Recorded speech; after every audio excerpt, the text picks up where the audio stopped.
Okay.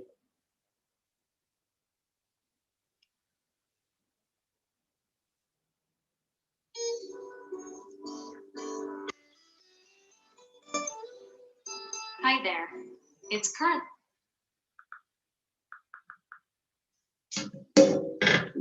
Okay.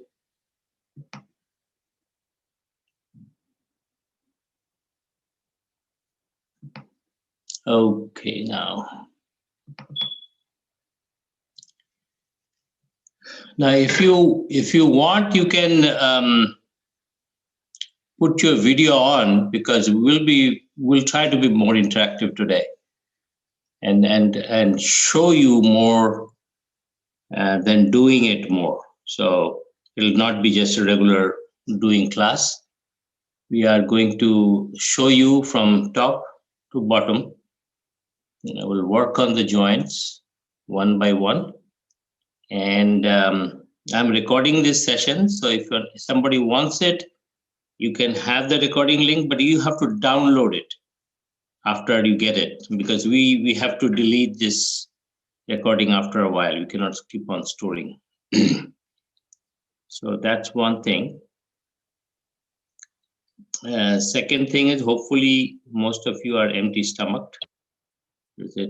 I will do a few things which will have pressure on your stomach. And we are also going to talk about this whole month. So starting today to whole of February, I'm going to segment my classes month by month and introduce one theme, so that one or two themes, so that goes into our daily routine.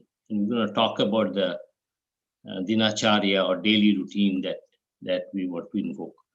So we'll go to that gradually.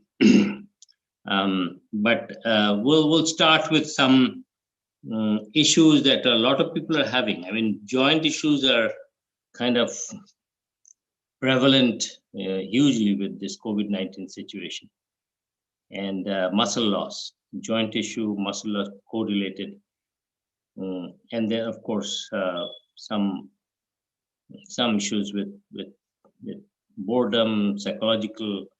This is all kind of correlated, and in yoga we all think that almost all chronic diseases are mind-borne. So, okay, so a lot of people were supposed to come today. They said they're going to join. So I'm going to start it slowly. And I know some of you are here just for the beginning part. You have one issue or two issues. But in yoga, again, everything is everything is connected. So what I mean by that is, if you have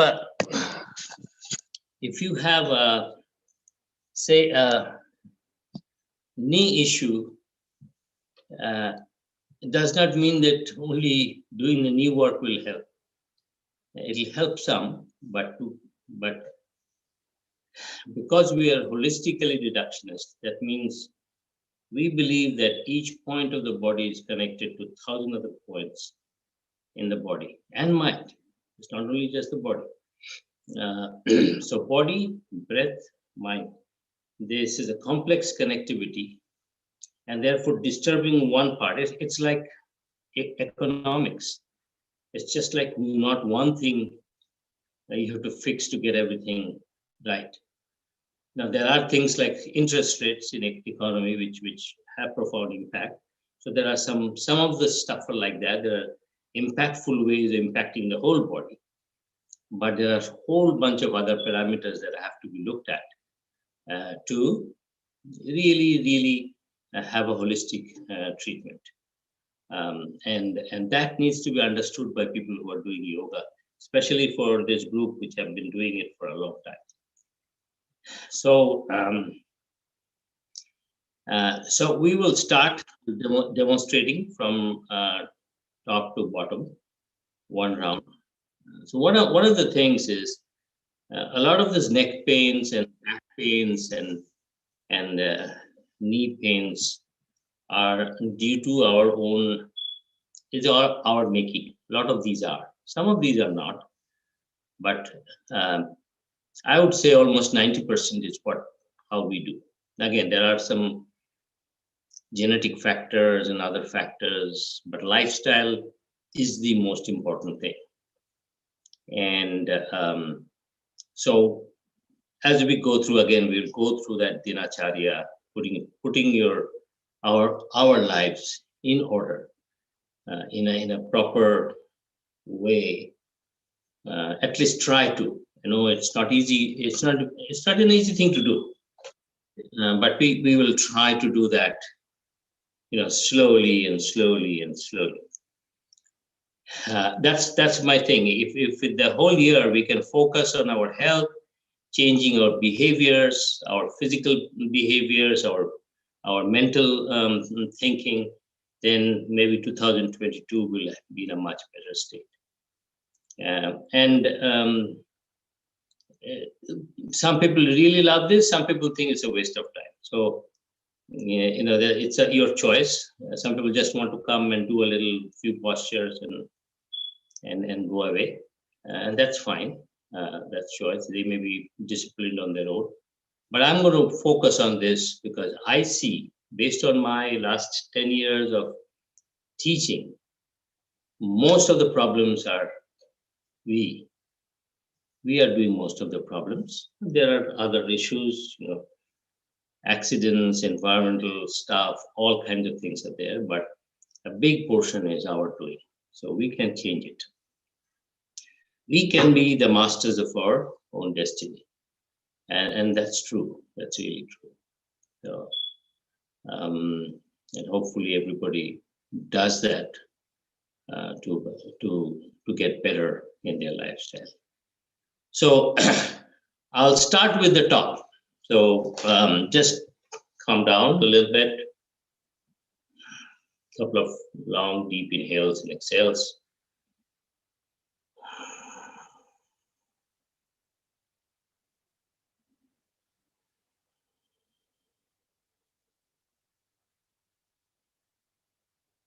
So one, breath.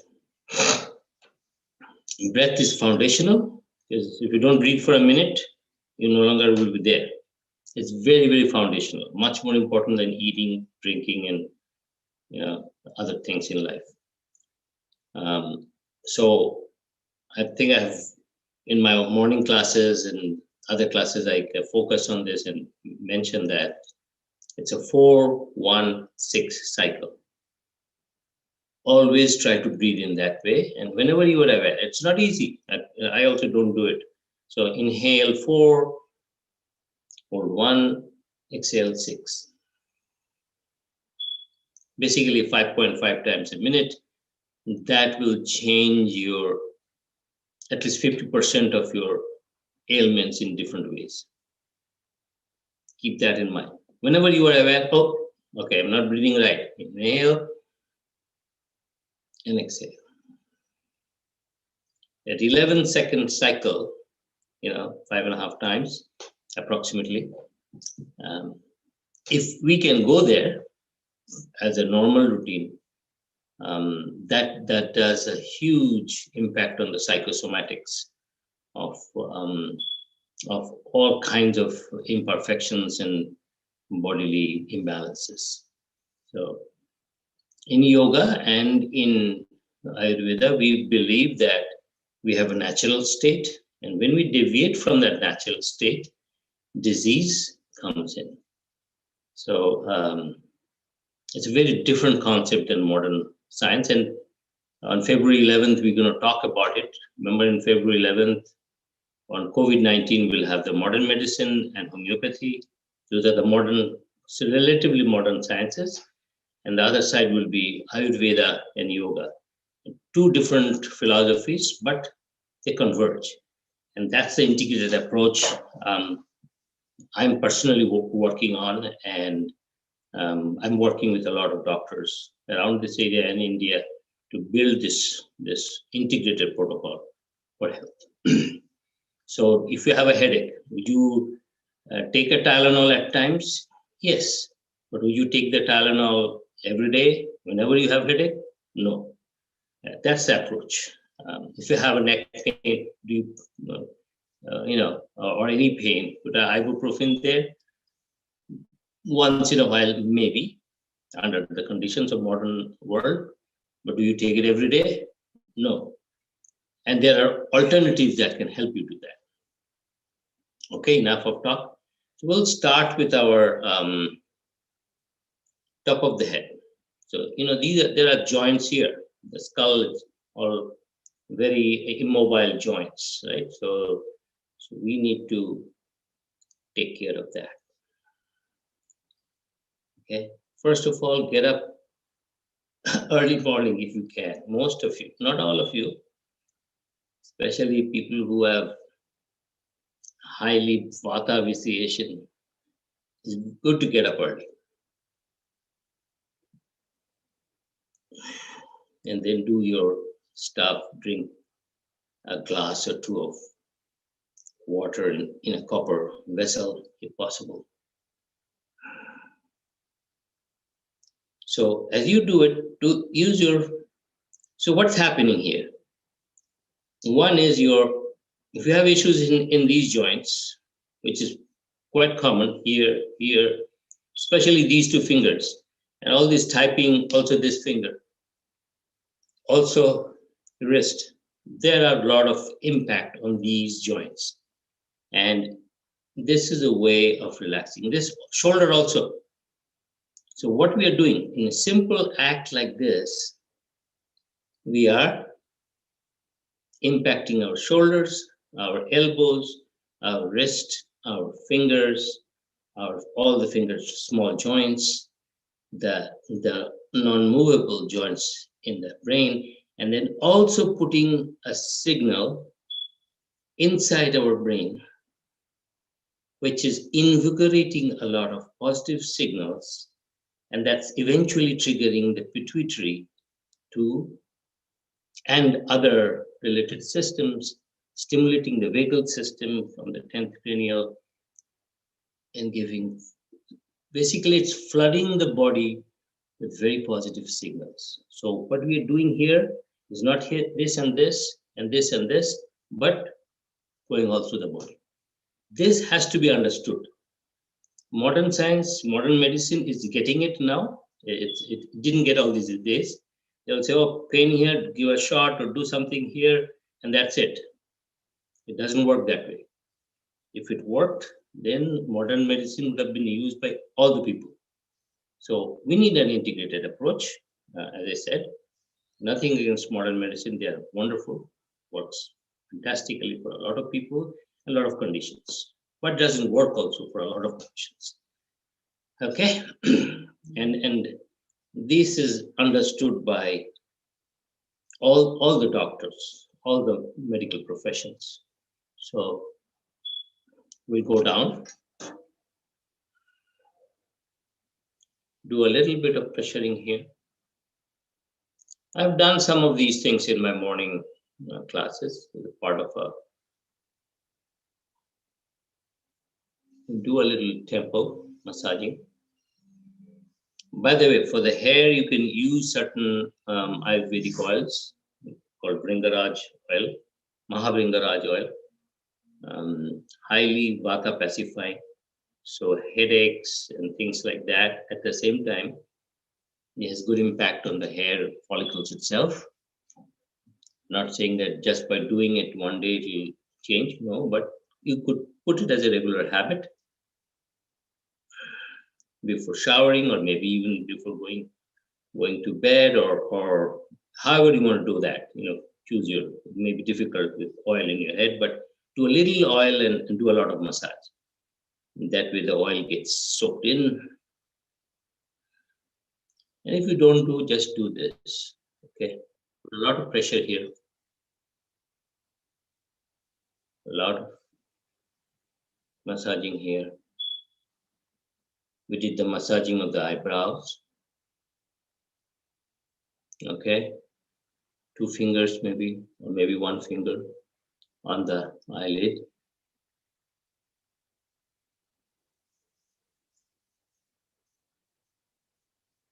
nose, lips,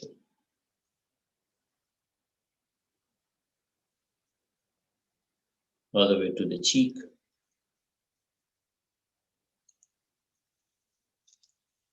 carotid arteries, jugular vein,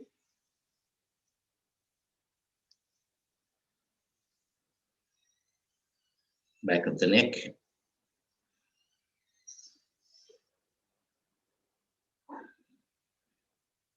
You can do some self-massage with even maybe warm a little bit of olive oil. And there are other oils too, just very specific for these purposes. Back of the ear. So this, you know, in our younger days, this was a punishment. But if you see all the classical musicians and all that, when they or any who are believe in the tradition, they will, whenever they take the name of their master, they'll pull their ear. You may have seen that. Or people who are in the Indian tradition have seen that. This is, you know, the auricular branch of the cranial nerves goes. So when you do a massaging, it triggers the signals into the brain, positive signals. Massage is generally a very positive trigger to the body. On top of the vasodilation, it does a lot of secretion of good hormones. Okay. Now, so now that we did this, so for the upper body, neck and head, so we do that all the time. Inhale and exhale.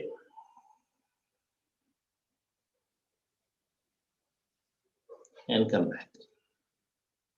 Inhale deeply and exhale.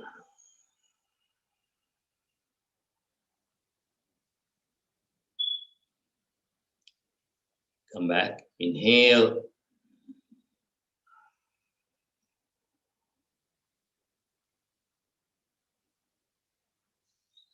Again, inhale.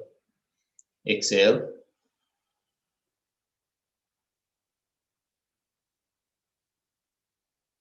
Now we'll do inhale and exhale with a vibration, with a sound. Okay. You can call it chanting, you can call it vibrations, you can call it whatever you want. But this is very, very powerful for the whole muscular level, neuromuscular level, you know, in general health of the mind level.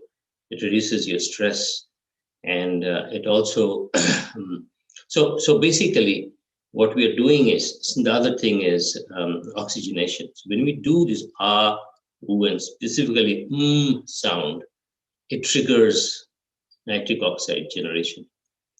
In the nitric oxide goes into the lung, they do their tricks. Basically, the oxygenation increases. Okay, this is a scientific study. If you study, you can go find out from Google. Very proven fact. So inhale.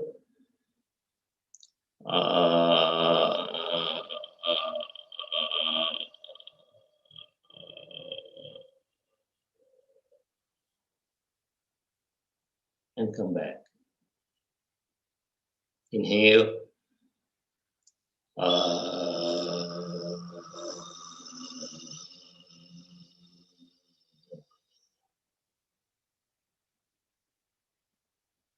Come back. Now we'll do ooh. So neck inhalation. Ooh.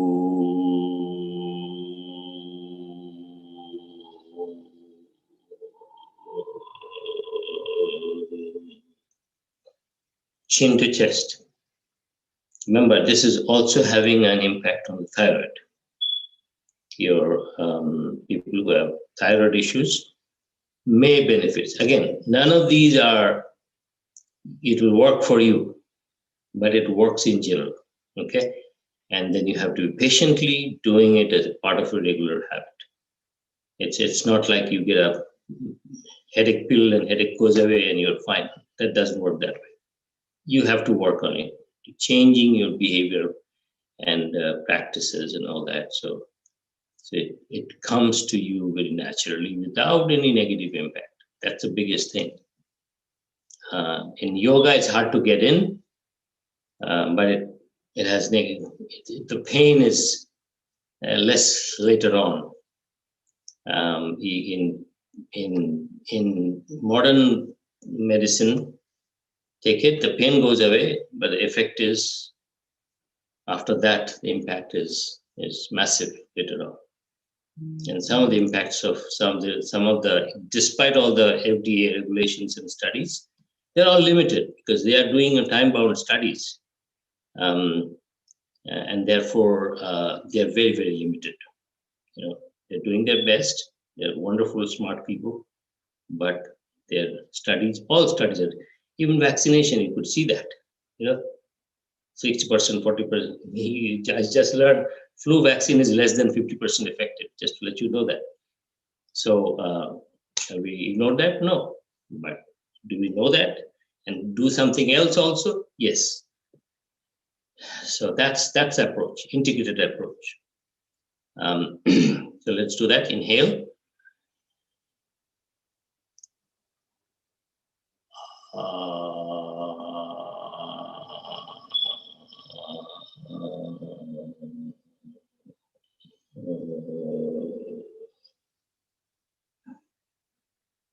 Click.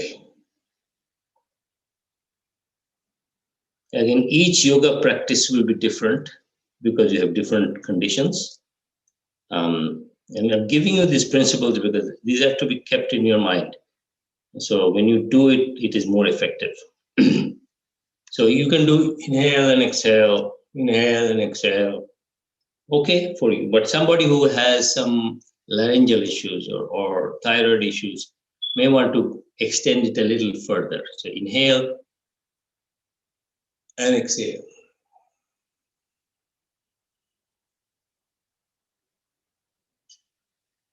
Okay, click. Now we'll do a roundabout with sound. So we'll inhale and then roundabout inhale all the way through. So inhale.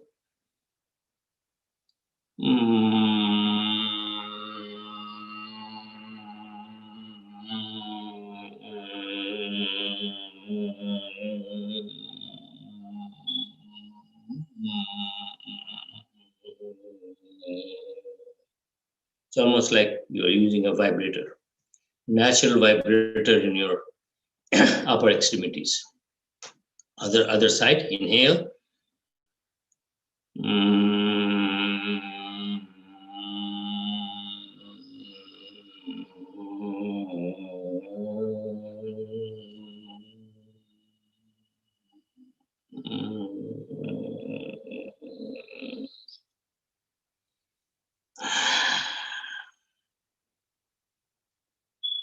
Another impact, so from the Ayurvedic perspective, nasal oils, okay, important. Even using ghee, a little bit, but don't start it right away. Talk to me first before you do anything like that. We used to, when we grew up, we used to use oil, nasal irrigation. A lot of us used to do that. Nose gets dry, especially in California. And there's a special technique called nasya, where you actually use, there's an oil called anutoila. I use it, and I'll show you. This is a product I use, anutoila.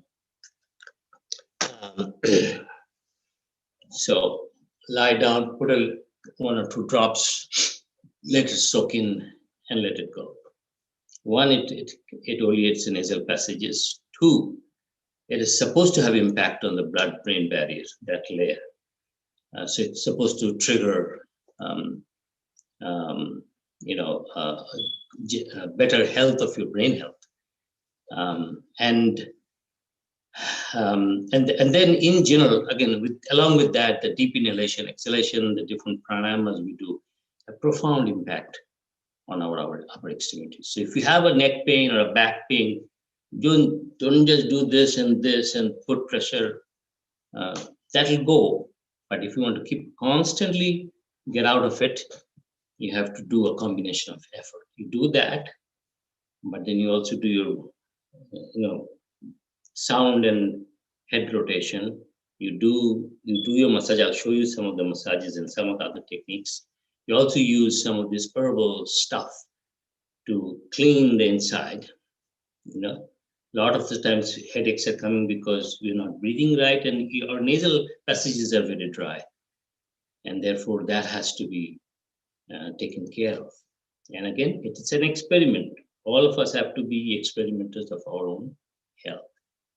If we don't do that, we have to do it. If it doesn't work, stop, talk to a consultant, talk to a person like me. I can help you. Okay, do this less, do that more. And that's how the journey goes on. And that's why I jumped into this, to be this, to be this holistic health counselor. Okay, so I'm recording this, so I know a lot of information is going out, and maybe too much. But so another thing, again, this is also neck, back muscles, and I'll show you a very unique thing for back muscles. Will be, at least one person is there to hear about back. I'll show that to you before he leaves. So you can handle this. So look at this. Inhale. So your head is like this. Inhale. So this is a technique. There's subtle techniques to all of this. You can just do like this. No. Inhale and exhale. You'll feel the difference by this technique. Inhale.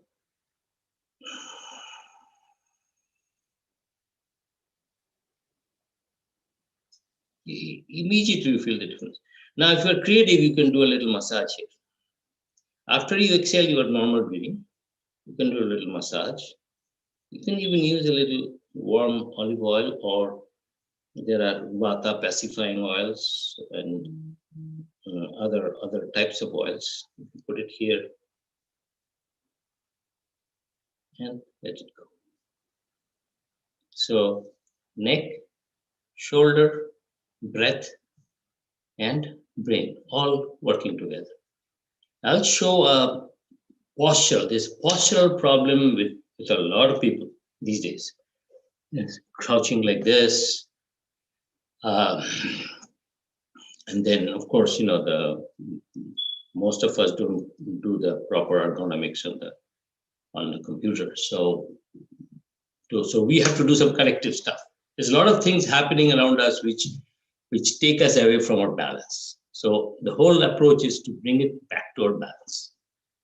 And when you bring balance, you may focus on one part or other, but the balance has to be on the whole body. So, if, for example, you can you are perfectly doing this, but you are doing other things wrong with your legs, your walking gesture or posture, that can impact your back and neck also. So, okay, so let's do this. Here, we do this, right? So now we'll do this, if you can. Some of you may have a hard time doing it. So maybe put it here, do as much as you can. And put a little pressure in the middle of your upper back. As much as you can. It's called Paschim Namaskar.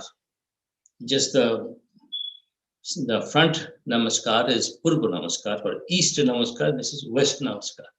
So it's kind of a connotation we use in the Indian traditions. So here, so what does it do? Your spinal cord was like this. Now, there's no way you're going to do that. Okay? Do this. And when you do this, now you do inhale and exhale. So do that vibration thing. Inhale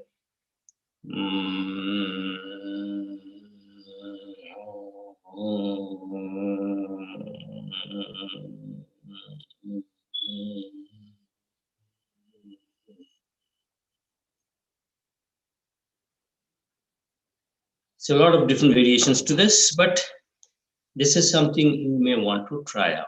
Now, a lot of people hard to reach back. Do your best. Maybe put your arms like this. So instead of, if you cannot catch each other, and the palms like this, do like this and push so that your spinal cord is gone like this. Now make it like this. Give a counter pressure. There are equipments like that. There are vests like that in the market. There's electronic equipment where you do this, you go like this. It will give you postural balance. So you can take help of those, or you can do on your own. Using your own internal help. You can do this yogic techniques to help yourself out. So, okay, now we'll do something very, very, very, very. So we have done this. Now let me show you something. Let me adjust this. We do it sitting also, but I'm just using a chair because you're going to do a lot of you cannot do on the mat. Garudasana. So right leg on top of the left. The right hand here and try to catch like this. Again, problem. You can use a belt. There are yoga belts available. You can do that. And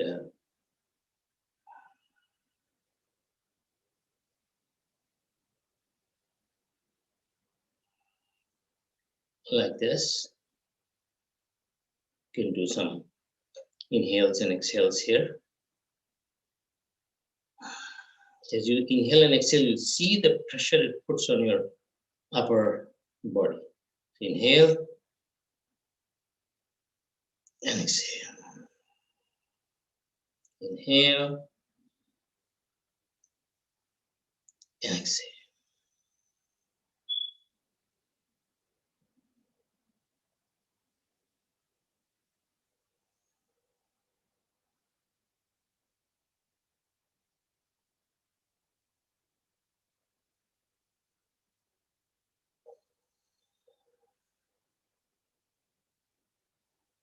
And let it go. And we'll do the other side. This side I have trouble catching, but do as much. Again, spinal cord is straight. Left knee. This is Garudasana, sitting on a chair.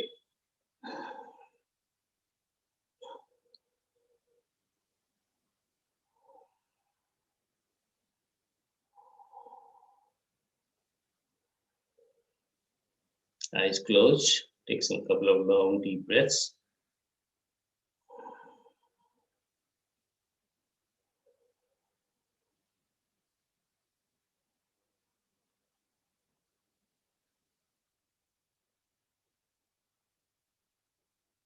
And relax. Some of these are also there in my app, DRYOGI. If you download it, you can check and see. If you forget something or you need to do quickly view it, you can go and take a look.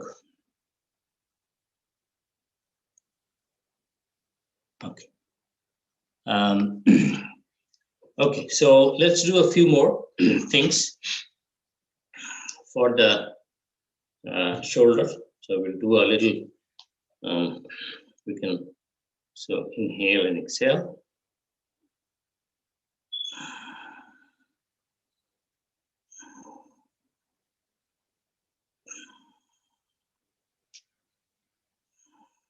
So inhaling up, exhaling. So when you exhale, you stretch it out to the back and down.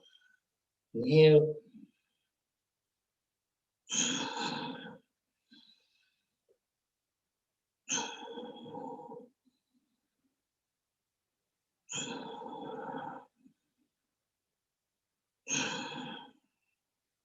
Other way around.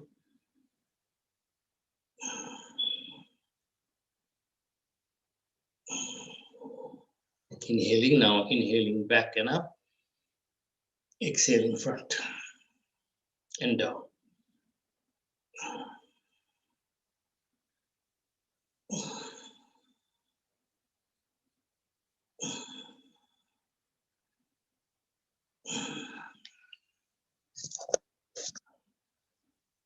So far, okay? Any questions?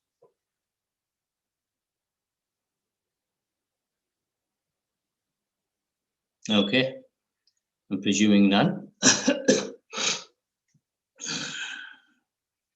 Again, breath, breath, breath. Always keep that in mind. Breath is very important. And the better you breathe, the better you live. And most of us don't breathe right. So keep that in mind, that what we are doing is not right. We need to do something different.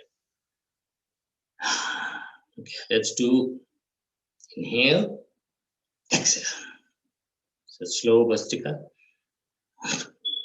Inhale. So, so, so,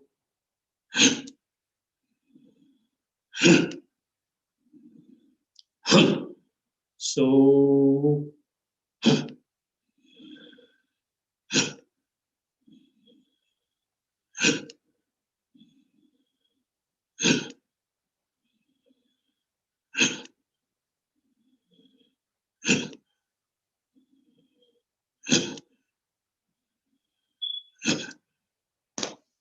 and relax. Feel it. So focus on the top of the head. Feel any sensations, just feel it. In this rim around here, you can put your palms there. Can you feel anything? Any sensations? Inhale and exhale. Ears and temples.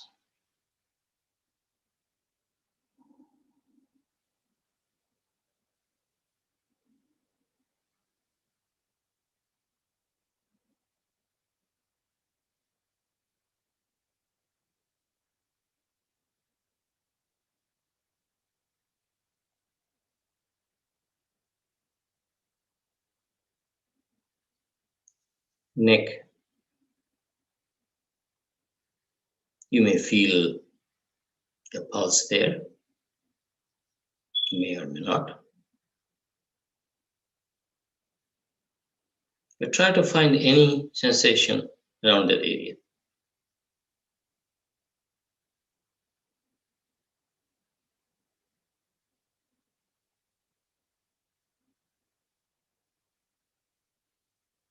And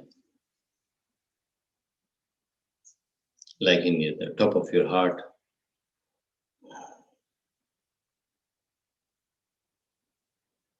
you may have some sensations, some pulsations.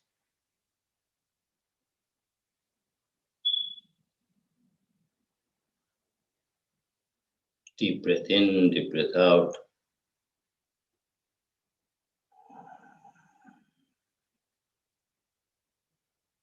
And relax. Okay. So morning, I mean, you can create your own routine, but morning, say you get up at 6, you can get up earlier. Don't get up too late. It's just, there's a whole science to that. The late thing doesn't work for a lot of people. And it does create, though you may not feel it, it does create long-term impacts. So say 6, get up, drink your water, or if you want, you do some prayer, calm down a bit, go to the water thing, drink water, clean, brush. Okay, the other thing is good to do is tongue scraping using a copper tongue scraper available in Amazon. So you can use that to clean your tongue. In Ayurveda, any issue with digestive issue, the problem is it comes out to be a tongue issue.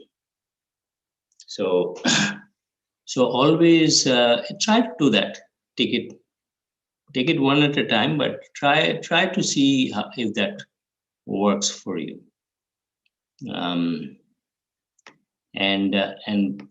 then you come and do your yoga. Make a small routine.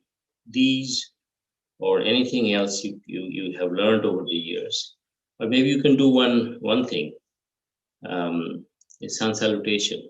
You can do either on a mat or on a chair, and that's a routine I'm telling a lot of people to follow, because so you do a few sun salutations in the morning, a little bit of pranayama and breathing, and then every top of the hour, put an hourly clock. It just ding ding, and then you get up, you do sun salutation. So let me show this again to you, because we have done the upper side, and now we'll do the middle and overall body, but it has a lot of impact on the stomach and chest area. So you know this, inhale 1. So try to learn it very well so that it becomes part of your habit.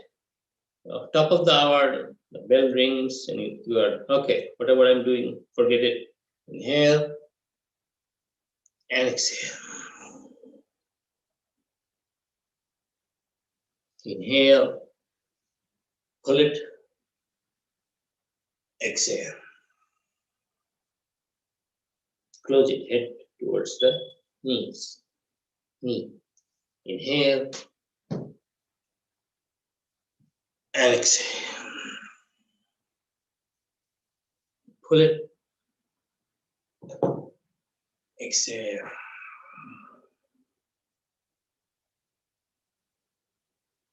Inhale and exhale. Inhale and exhale.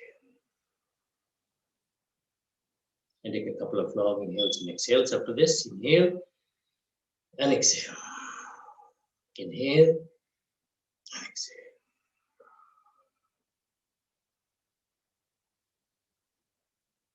What is it? I'll check that out. I'll respond to that. Yeah. So so you do, if you make a habit of doing it, every hour, wherever you are working. If workplace doesn't allow it, then you can do a simple thing like inhale and exhale. Nobody can stop that. But for some people, do not put your head too much down. So go like this, not like all the way. So anybody who has a head problem, vertigo, tension, headache, any neurological issues in that area, stroke, and patient, recovered from stroke, you've got to be very careful of putting, or heart, you have a heart attack and your heart is still not in the right shape, you do not put because what happens is the cranial pressure goes up, especially when you're doing a little quicker, and that can cause some injury to the nerves and eventually other parts of the body. So the body goes into homeostasis later on. Body gets used to it. But that's why we always say, especially for new ones or people who have diseases, do it slowly. So that the body, as it is going down, the cranial pressure is getting up, but the body is also counteracting through a process called homeostasis. And therefore, you are at a stable state, metastable state. So you're not It's not like as if your head will burst out. There's a balancing act, a natural balancing act in the body. So again, whenever in doubt, do it very slowly. Whenever you have pain, don't go there. After this you have pain, don't go. You have a little discomfort, then go a little bit. But if you have pain, don't go.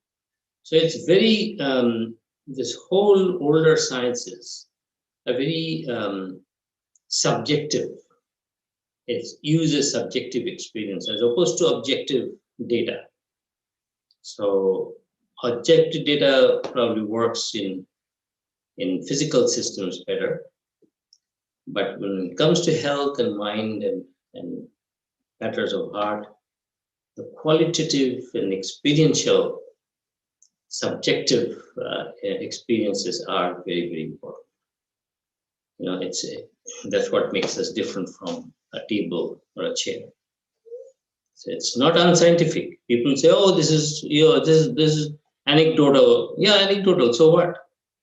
You know, the data collection process and the whole science, modern science as it is, and health science is only 200 years old.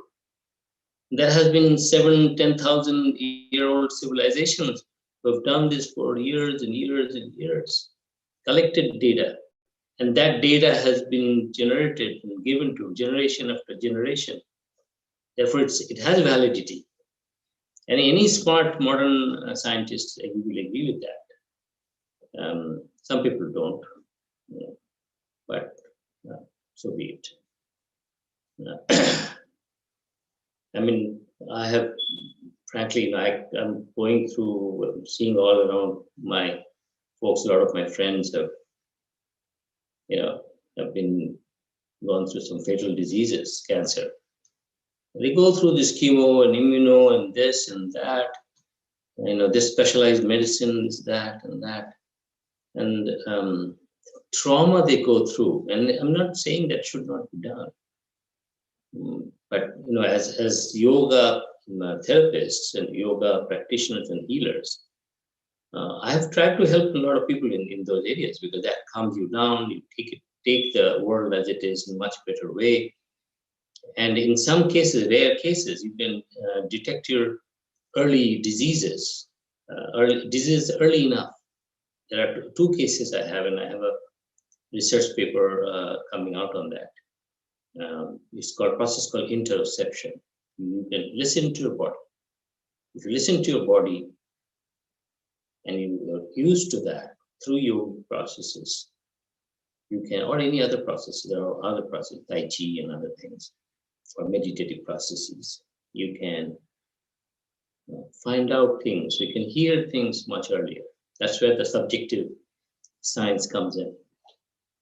There's objective reality, there's subjective reality. There's objective science, there's subjective science. And they're all sciences, they're not anecdotes. And people do studies, or do you have a study? Yeah, 30 people study for 2 months. Does that define a human being, a life with millions of data points? We have trillions of cells. Bacteria here, trillions. We are bacteria. We're really not humans. We're bacteria. All over the body. And there's a huge interesting, I'll go through that one day, how all these biomes and these human cells interact with each other and how it all came together. The hemoglobin in our blood is because of supernovas colliding with each other, emanating huge amounts of iron, and eventually getting absorbed. Otherwise, we would not have been there. It's not just air and water and oxygen. Scientists used to think that way. Now they're saying there are probably millions of data points have to be connected for a human being to be as it is. So when we say that our lives are blessed and that we are one of a kind, there's some truth to that. Otherwise, you would have found another human already with all the scientific discoveries. We have not yet. Probably there is. That's not as common as 30 years back, scientists used to think, we'll see another human being in 10 years, another life. like us. Anyway, so a lot of diversion.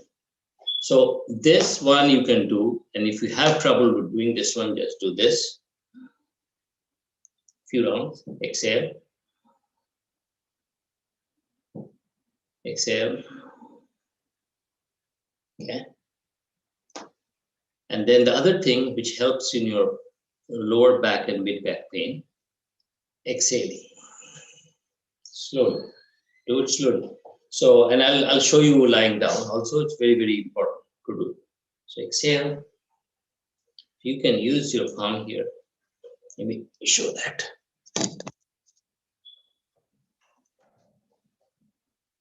Exhale.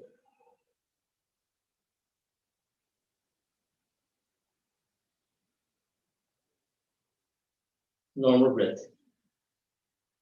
You keep the spinal cord straight though. Don't go like this. Those who are sitting in the mat, you can do sitting on the mat. This one.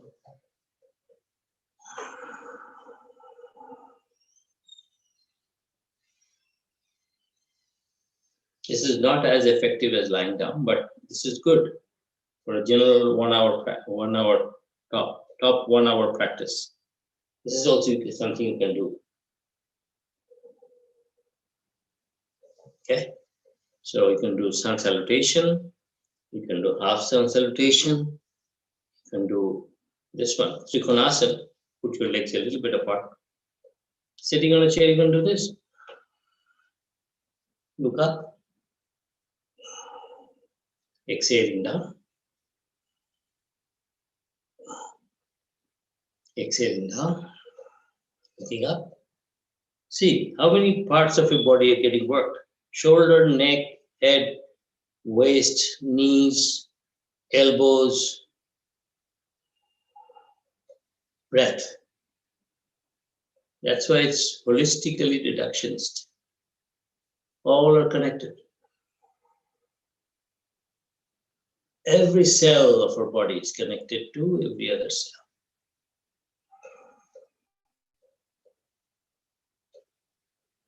There are some discussions that how does cancer happen from a yogic and Ayurvedic perspective.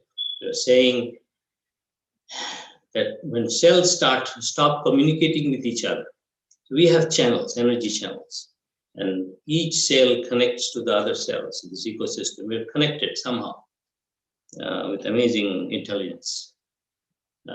So another point, intelligence is not here. Intelligence, whole body. Our whole body thinks. And if you can tap into that, your level of intuitive intelligence will become tenfold. So, what I'm suggesting is, and that this is called Agni. At a cellular level, this is called fire. The fire of life, digestive fire, Agni. There is a particular type of Agni that is burning even in itself for the cell to function. And as that Agni cannot communicate with other Agnis because the channels have been blocked, an imbalances start, and there's a feeling part of it. The cells feel isolated. And that could be a trigger for numerous type of diseases, including multiplicative diseases. So when you are isolated and depressed, you have to think that the cell can be depressed. Then what happens? It can do a whole bunch of things. It can die, or it can start multiplying in certain ways. So the whole imbalance is at a cellular level going away. So a pain here is really not a pain there. A pain here is probably generated because something here or something in the mind. We are holistic system. Okay, so you can do this, or for shoulder people, you can do this every hour. I'm just suggesting this because it's working for me. Anything I suggest, I do it first.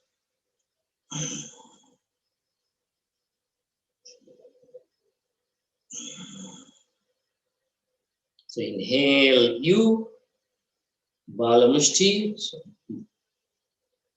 fist, like the child, Bala Mushti. Exhale, active. This is fantastic for the shoulders. If you have rotator cuff and other types of issues which the doctor has told you to do surgery, you can maintain that with this. So, okay. Stomach. Okay, important stuff. So all of us have stomach problems, and I'm showing this individually, and they have to be put in a string of sequences eventually. When you do a full yoga session. So these are little things that you can do throughout the day. But to get a maximum benefit, there has to be a sequence. And that sequence gives you the maximum optimized way. This is another thing you can do. It's very good for digestion. A lot of us are having digestive issues. Sitting at the home, not walking enough, not moving enough. Walking is one of the best medicines. So, I'm finding this out. I'm doing biking and this and that, but walking is a half an hour walk every day. It's just must. And I have to do that. I'm not doing it. I used to do that, but stop doing it. So anyway, exhale, hold, and then flat. And let's go. Do a little bit at a time. It's Agnisara Kriya. So normally we do like this. Exhale, fully exhale. We've created negative pressure here. And come on. Now, if you have hernia or other things, I know some of you have issues, do it very carefully. It can trigger hernia. But in that case, what you do is first exhale out. So any stomach problems when you do exhale, like even in Kapalabhati, when you're doing exhale, exhale, exhale. You've got to be careful how you exhale. So you can exhale like, say, or you can do, I think I talked last week of this. You can do exhale. So you can do, or you can do, and bring that negative pressure. Put negative pressure, you can maintain negative pressure in your stomach.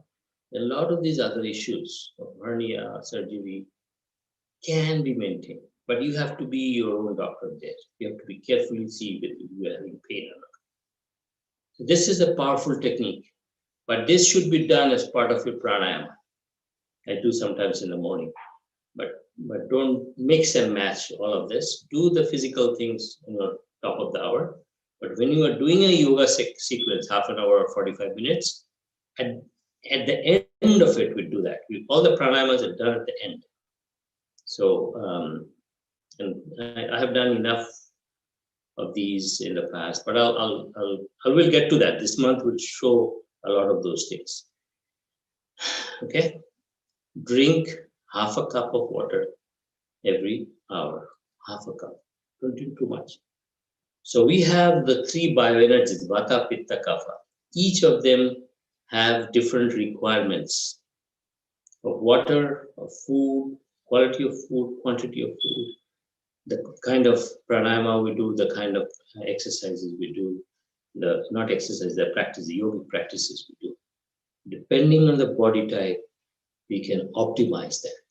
And that's why I've done a lot of constitutional analysis for a lot of you people. I think a lot of you have sent me your things, and we have had individual sessions, and I'm going to continue some of that. I have like a whole bunch right now. So, but important thing to understand, not everybody is born the same. Not every food will work. All these singular threads in modern, especially in the West, obviously they go away because they don't work for everyone. You remember protein diets, Atkins diet, and the beach diet, and this diet. Now, intermittent fasting, they have taken it to a next level. That's intermittent fasting is good, but has to be done properly. Okay, so it depends on your body type and where you are. If you have a disease, where you are in your disease, just don't do blindly. There's no silver bullet in life. You have to be intelligent to handle the whole thing. Okay, so sitting, we did that. We did shoulder, head. There's back. I'm going to show you the lower back one later on when I lie down and do it. Okay. Let me show the ankles and knees, and then I'll go to that. So you can stand up, or if you have problems standing up, hold something. So here, so I'm starting from the toe. So we have done that toe thing, right? So you can sit and do the toe massage and ankle massage, and we have done this massage on the lower side, and then we did this vibration. These are all fantastic things. You can do it throughout the day, sitting at work or however, and then exhaling, bring it up for the hip. So I've shown you that. Let me show you this again. The same thing on this side. Up and down, vibration, and then exhaling, bring it up. So all the joints are working here. Ankle, knee, hip, shoulder, elbows, and wrists, and your small fingers. Okay, so another thing, I'm going a little here and there. So when you do your, because I know some of the issues some of you have, that's why I'm doing this. So put some oil. There are specific oils. There's an oil called Mahanarayan Tela. I have one here.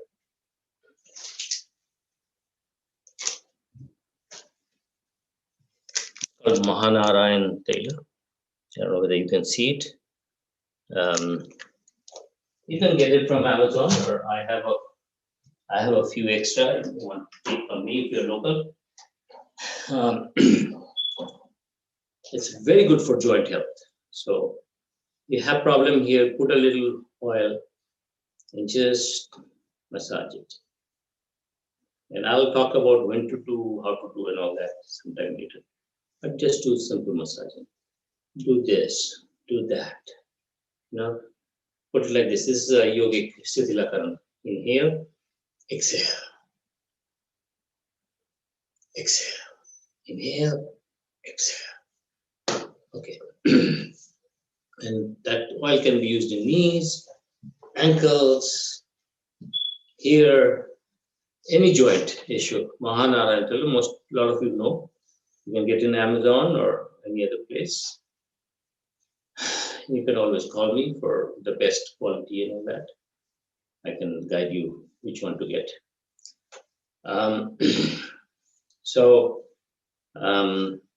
Again, massaging is good, as you know. You can just simple massage. Don't have to be specialized technique. Don't have to go to a parlor. You cannot go anyways now to get a massage. But do your own self massage, abhanga, using the oil, massage. So we're coming to this. So we did the toe thing, and there are other toe things we have done. The toe spreading out, close, toe spreading out, close. Then ankle rotation, sitting somewhere. We have done that. I'll show you a little bit of that. But this is very important for because a lot of people are having calf issues. So here, inhale and exhale. And then inhale the front on the heel. And down. Inhale, exhale. Inhale, exhale. Inhale. Inhale, Inhale. Inhale. Hope you can see that. So we are doing inhale, down, and then we're doing inhale. You may have to hold something to do that. You can do a little walking around if you want on the heel, or if you can walk around on the toe, do that. These are very, very important for your overall joint health and calf muscles and cramping. A few people having cramping. I've seen that. So do that also. Now I'll show you the another knee. So knee, there are a whole bunch of things. I cannot do it all today. But one thing you can do,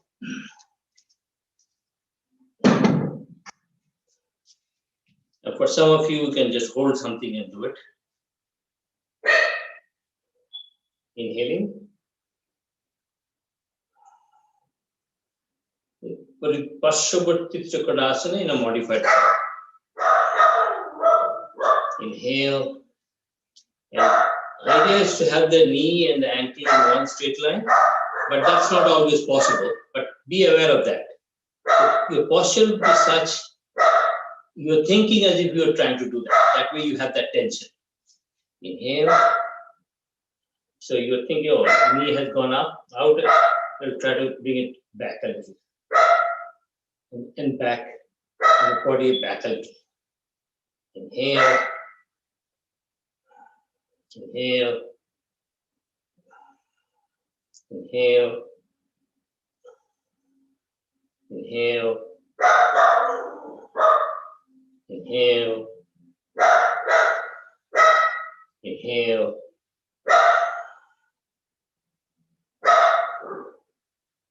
There's another thing you can do on here. Go here.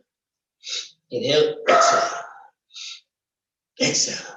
Inhale, exhale. And then go here.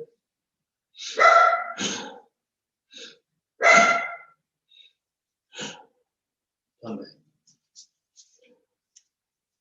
Knee is a difficult place. There are a whole bunch of things that need to be done. And sometimes you cannot really get it back. It also happens, but you can manage it. It's one of the most complex joints after the shoulder joint, and needs to be taken care of. So let's do the back thing, and we'll end after that. Okay, this a lot of you have done, but I'm just doing it so that some people may have missed it. Lie down on a mat or a bed, mat preferably, hard surface. So you lie down in Savasana.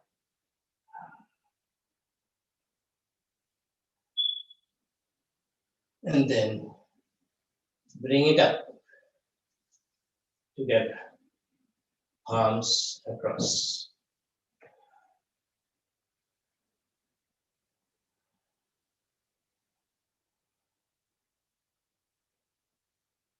Then you exhale. The leg goes one side, the head goes the other side.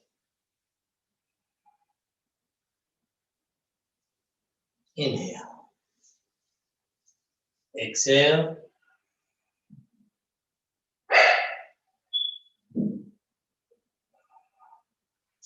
Inhale. So you see this? So that's one. The second one is you cross the leg. You do exhaling out. Head on the other side. Inhale. Exhale. Inhale. Cross the other side. Exhale. Inhale. exhale, inhale. Okay, and the third one for lower back.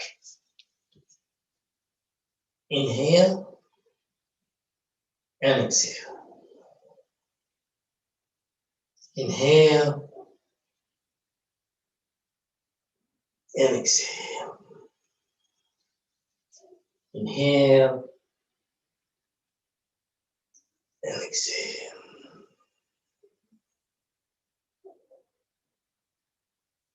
Inhale. This is very, very comforting. And slowly bring it down. Then come back to Savasana. Rest for a couple of seconds. Breaths. Put your feet together.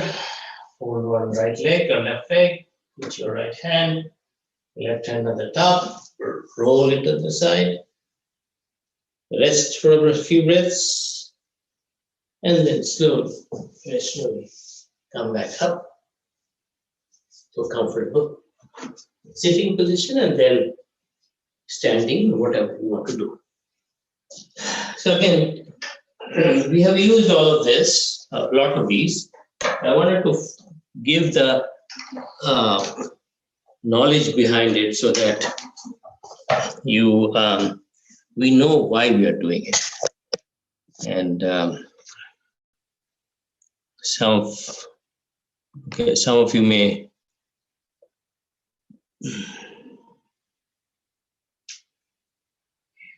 okay, there is somebody, Kanak has shared something. Toothbrush with a tongue scrape. Okay, Tolkien. I'll check it out.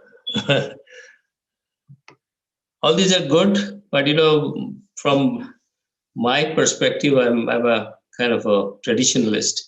I find after a while, we use the old is gold.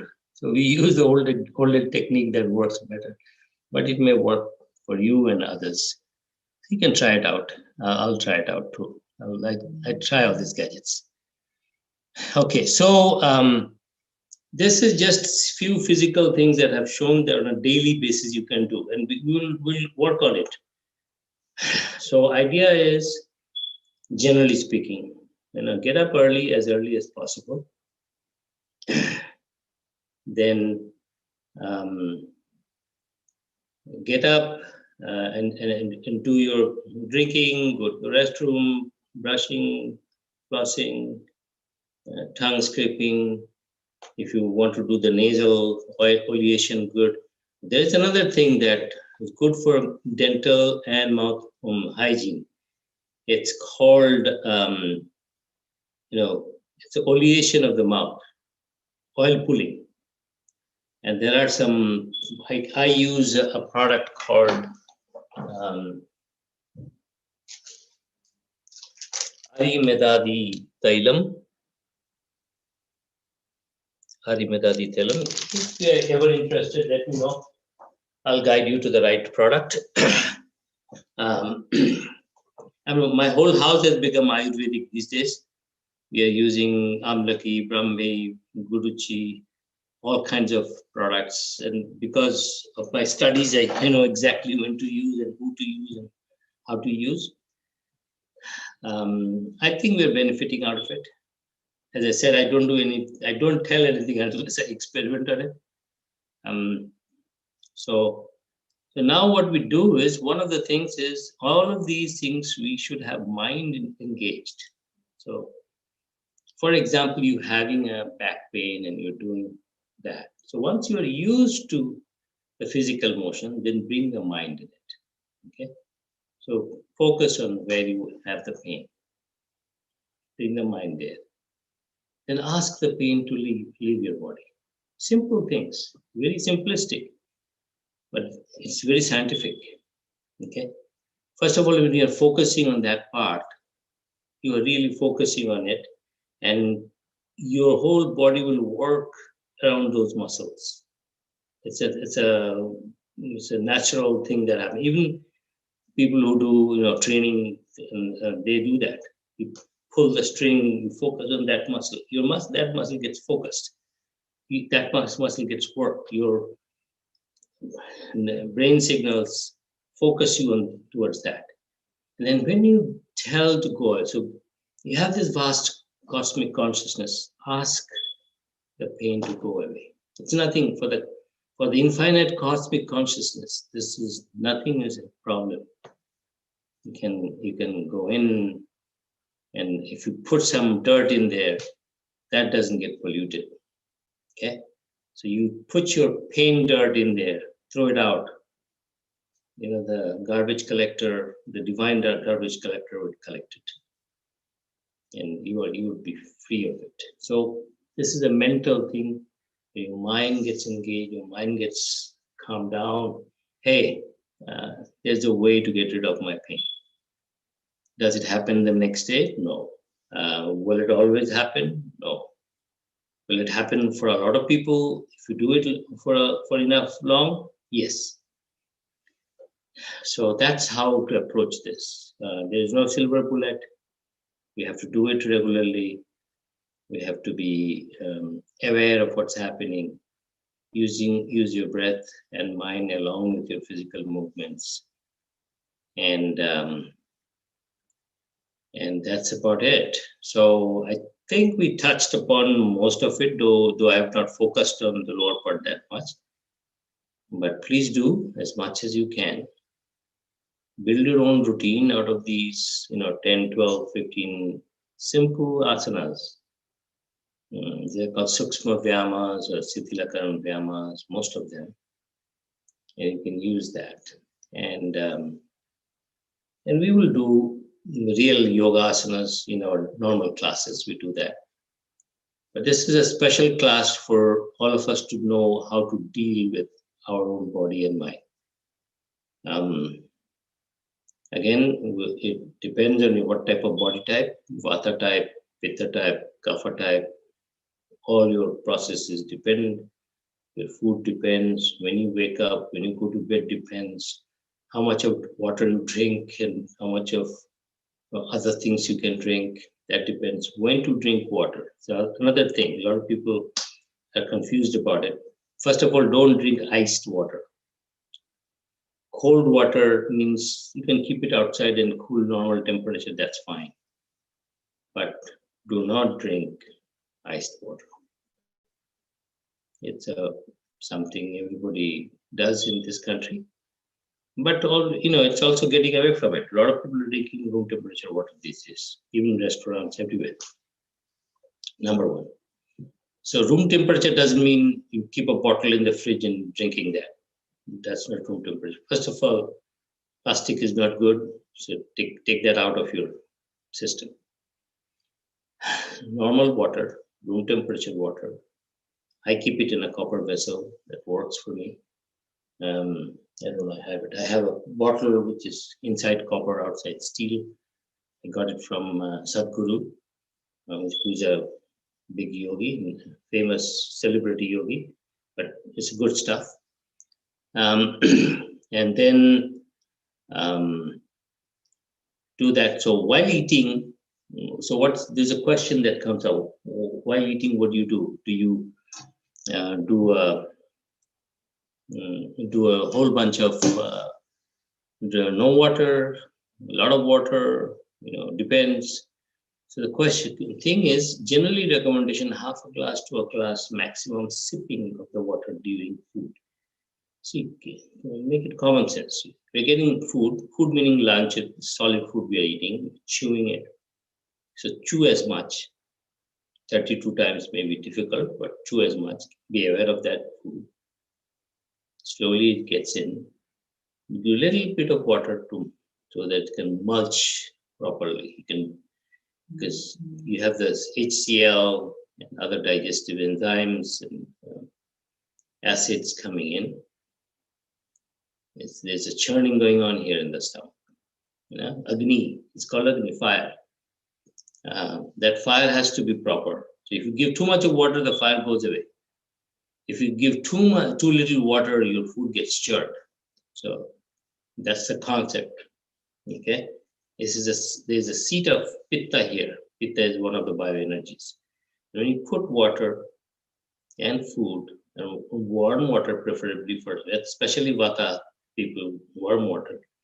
You mix it up and it slowly that goes down. Okay? And then you churn it, digest it, goes out. So, and then if you want to drink a lot of water, after an hour of your food, drink a glass of water, not a problem. But don't drink too much of water and don't overdo of not drinking at all. Some people do that. Now, if your food is very slimy, like you're having a soup or a lentil dal, something like that, you may not need. It's very soft and slimy. You don't need the water, but that's why variation is half cup to a cup of warmish water. So that's a good thing. So generally, warm water. Generally, I know between 6 to 10 glasses, depending on your body type. And yeah. Meals, light breakfast, heavy lunch, light dinner. Snacking, no. Very little snacking, okay? Not here, not there, orange here. Those are not good food habits. I'm talking from a traditional point of view, okay? If somebody can contest that, that's fine.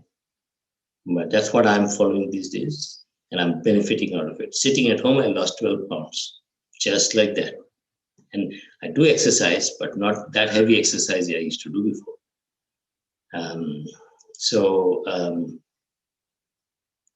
Spices, again, depending on your type, you can add more spices or less spices. Spices, in general, unless you have huge stomach issues, are okay, are good actually. In some cases, it's good.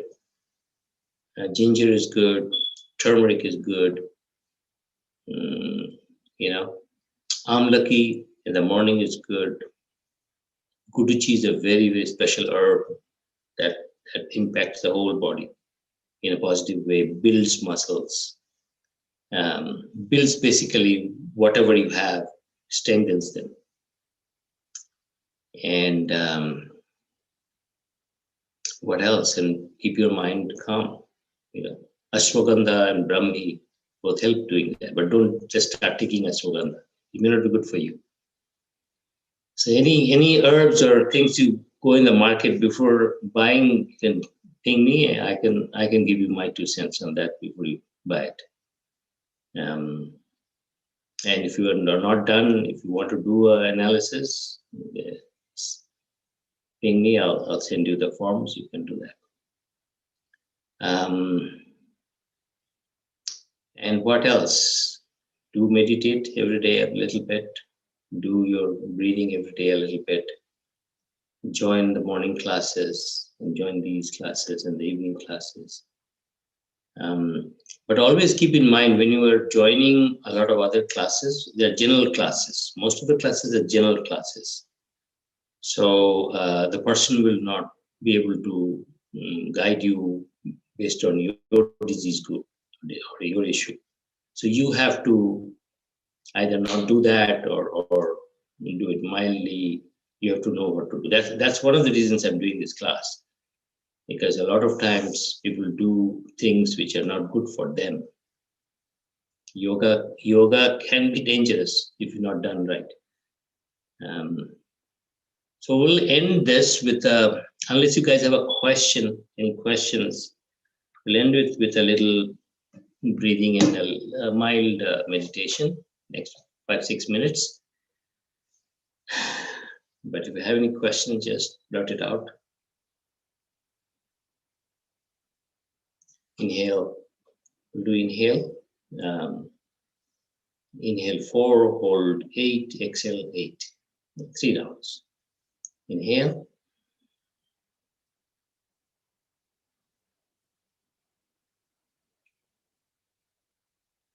Exhale.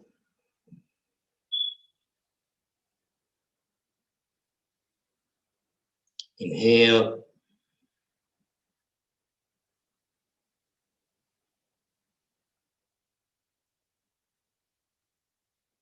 Exhale, 8.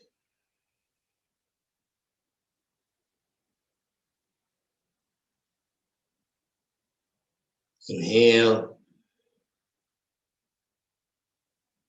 hold.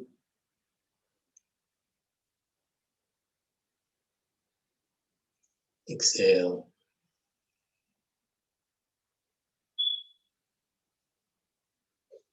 Just try to feel your pulse. So when you take your pulse, it's not like this, it's like this. Relax.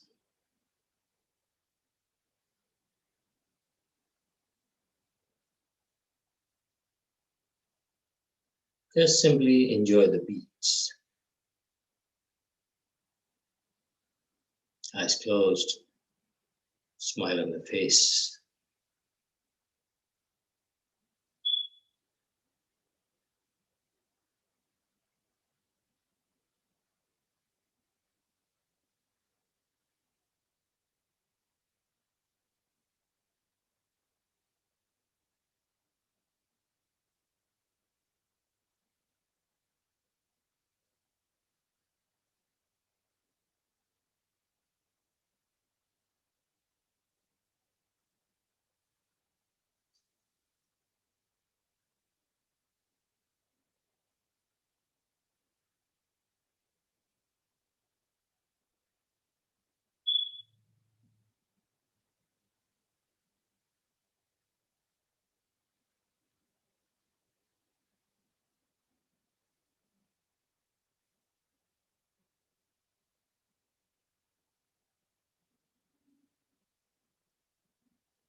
Couple of long inhales and exhales.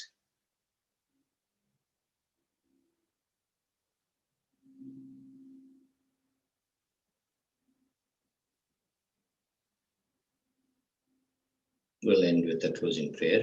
Inhale and exhale. For the peace, prosperity, health of all.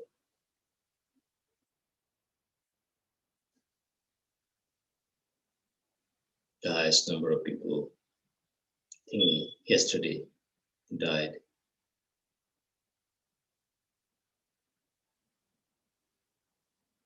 For their families and all the people surrounding them and us, all of us. Om Sarve Bhavantu Sukhinah. Sarve Santu Niramaya. Ve Bhadrani Pashvantu. Ma Kashit Dukha Bhag Bhavet. Om Shanti, Shanti, Shanti. Put the thumbs. Cup it up in your eyes.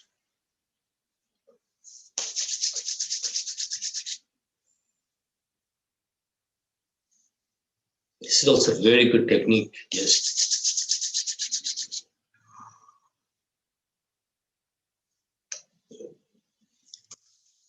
okay, have a wonderful day, and I'll see some of you will join 7 a.m. tomorrow. I'll see you then.